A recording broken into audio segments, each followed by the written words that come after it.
Hello, this is Ms. Davidoff coming to you live from the Helen Temple Cook Library, and today I'm going to talk about common mistakes that people have on their NoodleBib bibliographies. One of the biggest things that you can miss in a bibliography is not putting the publisher or the publication date. That is represented by the initials NP or ND, if you'll see that right here. So what I've done is I've gone into my Western Civilization Practice bibliography, and I've basically replicated some of the errors that I keep seeing on Western Civilization bibliographies. So let's go into this reference source that I have that has an NP and an ND. And what that means right now is that I have no publication city and I have no publication date. It also indicates that that entire citation is for the book, and it looks like the way I've cited it is that I've read the entire book. I've read the entire atlas of the classical world. I'm going to assume for most of you that that is not the case. So you're going to want to make sure that when you cite a reference book or even a big nonfiction book, that you cite the chapter, the section, the article entry title as it's phrased here. Make sure you say that and what pages those chapters or sections or articles are on, because it's really misleading to say that you read that entire book. So in this section, in this reference source, I read the article titled Minoans and Mycenaeans. Not too bad, and that was on pages 8 and 9. It's important to include that information. Now, on those pages, I did not see any author, and I double-checked in the table of contents, and there still is no author. There's an author for the entire book. No problem. I put that in the reference source, but I didn't put it specifically for that article. Some reference sources are very big, and it's really easy to have a different author for each different section. But for this book, there's just the one author. So what is now missing is the publication city and the publication year. Now, what if, heaven forfend, that was not in your notes? How can you find that and not have to be in the library at that moment? Because there's a way to do it. You go to library.danahall.org and look up the title of the book in the catalog. All of that information about publication, etc., is in the catalog. So if you click at Library Catalog, type in the Atlas of the Classical World, and that should come up. And the publication information and city will pop up. And there it is, by Piero Bardi. And it already says, published in 1997. Look at that. It's on the main page. So it says it's on reserve. We know that, but sometimes it's really hard to find books on reserve because sometimes people hide them or put them back in the wrong spot. So this is your fail-safe. It was published in New York in 1997. So let's pop that in to the citation.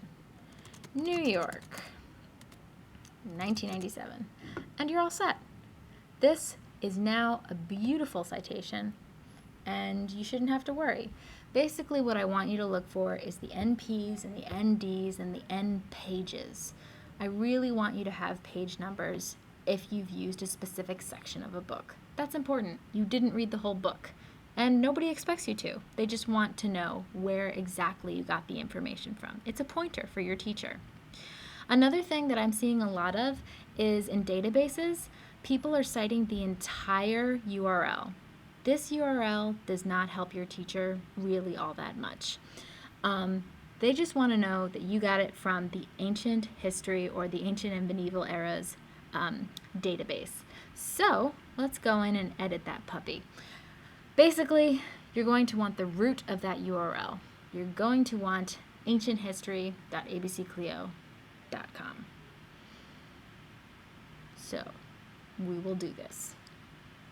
And while we're on the subject of databases, you should know that a database is something you pay for, or we pay for at the library, and a website is anything you can search on Google that's free. So in this citation, it is listed that this world history in ancient and medieval eras is original print information. That's wrong. anything on ABC Clio that doesn't have a book cited at the top is e-publication. It was born digital. It was created online for this purpose. So the database publisher is ABC Clio. The date of e-publication. I see a lot of people leave that blank. Essentially what you want to do is put the current year, because ABC Clio adds information and adds links and adds pictures all the time currently. So if it doesn't provide a specific date of e-publication, you can put the current year. So the current year is 2014. Okay, now for the root of the URL. This is the root. This is all your teachers want to see for a database. They don't really care about this. This doesn't really help them except to say that it's about Minoans. But a lot of database URLs don't even include that. It's just a bunch of numbers and they don't need to see it. They want to see this. This is, however, different for websites. But with databases, just the base. With websites, you want the full URL. Okay, so I've seen a lot of people put page numbers for a database. Unless it was born in print in a book, you don't need to put page numbers. If it was born online, if it was created for an actual database online and there's no page numbers associated with it, don't put the page numbers in. You don't need to. Again, all of this information is at the bottom of an article in ABC Clio. Every database article has citation information at the bottom, and you can double check your citation with that. Okay? Click Submit, and you are good to go. I think that's most of what I wanted to cover. One thing that I'm not seeing a lot of so far is image citation, so I thought we'd just cite an image for our last thing. So to cite an image, you go down to image, photo or image born digital. This means it was uploaded online. Now there's a lot of contention about, well, these are pictures of works of art that were created a long time ago. Basically, you're pointing to the website where you found it because your teacher wants to know where you found it. That's all. It's not about whether this was created hundreds and hundreds of years ago. It's about where you found it, because that's what your teacher wants to know. All about giving credit where credit's due to that website. So the picture we're going to cite today is in the Minoan Civilization Wikipedia article. The reason I choose Wikipedia is because, again, I see a lot of people saying that Wikipedia doesn't have a publisher, doesn't have a date of publication, and all of that is really easy to find. So we're going to cite this image, Map of Minoan Crete. So the name of the website, Wikipedia, which is actually the publisher of the site. And the name of the website is Minoan Civilization. The date of e-publication. For any Wikipedia article, I want you to go to View History on the top right-hand corner of the page, and it will tell you when the last time is that this article was updated.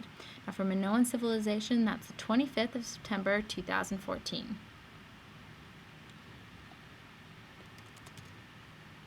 September 25th.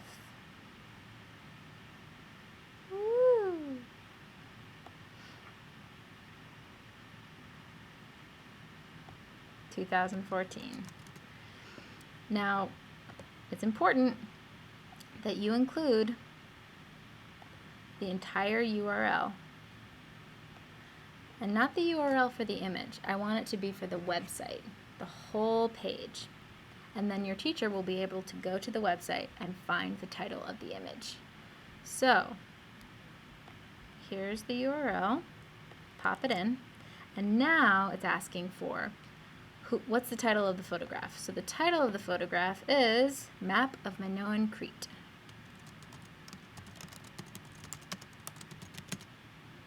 And who's the artist? Well, I don't know if there's an artist, but we're going to click on the image and try and be good detectives. We're going to check out who uploaded this, see if we can find it. User, Bibi St. Pol.